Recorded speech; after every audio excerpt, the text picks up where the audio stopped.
आज तथागत भगवान बुद्ध की जयंती के निमित्त डॉक्टर बाबा साहब अम्बेडकर पुतले के पास धम्मसकाल इस विशेष कार्यक्रम का आयोजन किया गया, जिसमें बड़ी संख्या में युवक युवती शामिल हुए।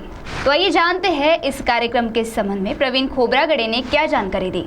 बैरिस्टर राजाभाऊ खोबरागड़े जन्म शताब्दी युवा महोत्सव समिति चंद्रपुर की ओर से डॉक्टर बाबा साहब अम्बेडकर पुतला परिसर में बुद्ध जयंती मौके पर धम्मसकाल इस विशेष कार्यक्रम का आयोजन किया गया। इस कार्यक्रम में बुद्ध भीम नृत्य, बुद्ध भीम गीत गायन, लेझिम, ढोल ताशा पथक, ओपन माइक रैप और स्पॉट पेंटिंग जैसे विविध आकर्षण रखे गए थे। इस उपक्रम से बौद्ध संस्कृति, अम्बेडकरी विचार और सामाजिक एकता का संदेश युवकों के माध्यम से देने का समिति का उद्देश्य था।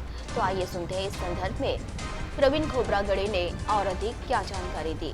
सकाळ जो कार्यक्रम आहे ती पहिल्यांदाच सर्व युवक लोकांनी मिळून ती थीम तयार केलेली आहे। त्याच्यात ढोल ताशा, लेझिम पथक आहे, पुन्हा गाणे म्हणणारे लोक आहेत, बुद्ध भीम गीतावर असे विविध प्रकारचे डान्स करणारे मुलं मुली आहेत।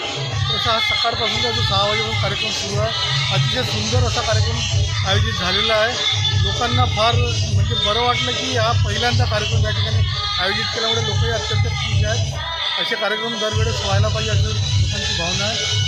तर आम्ही तसा प्रयत्न करू आणि शतकोत्तर जयंती महोत्सव समिती असे कार्यक्रम नेहमी घेत राहील।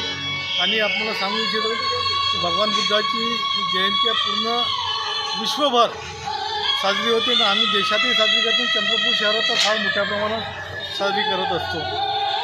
म्हणून डॉक्टर बाबासाहेब आंबेडकर यांनी त्यांना प्रथम भगवान बुद्धांना प्रथम गुरु मानलं आहे आणि त्यांच्या पावलावर आम्ही पाऊल ठेवून चालत आहोत।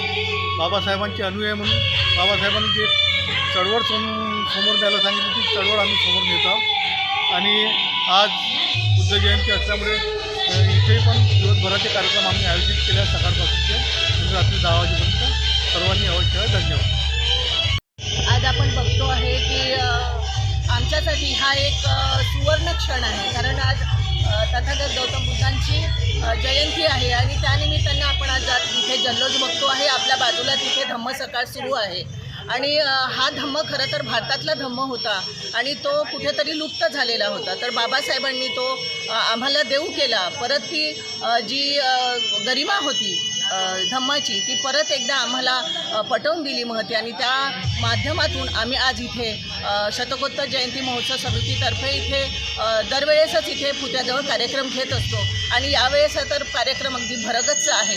आम्ही परत एकदा सगळ्या जनतेला शुभेच्छा देते आणि थांबते। जय हिंद। CTV के लिए प्रतिनिधि वैभव रुयारकर की रिपोर्ट।